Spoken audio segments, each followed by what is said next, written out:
Na mtazamaji, naibu rais Profesa Kithure Kindiki amesisitiza kwamba serikali itazidi kufanikisha maendeleo kwa wananchi wote bila ubaguzi. Katika kikao cha kuuza biashara za mama mboga na waendeshaji wa bodaboda katika kaunti ya Nyandarua, Profesa Kindiki aliwasuta wapinzani wa serikali akisema kwamba sasa sio wakati wa kupiga siasa. Kindiki amesema kuwa muda wa siasa utawadia na kuwataka wanasiasa kuiruhusu serikali kutoa huduma kwa wananchi.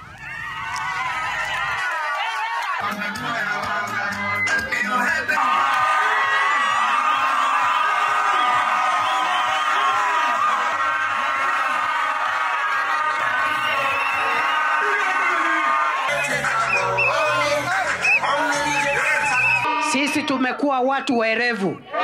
Tunajua kila wakati, kila kitu iko na majira yake. Si wakati wa kampeni utafika, si tutanyoroshana wakati wa kampeni. Saa hii ni wakati wa wera, sio wakati wa kampeni. Si namna hiyo? Mnakubaliana na sisi ya kwamba kwa kazi kwanza, siasa baadaye.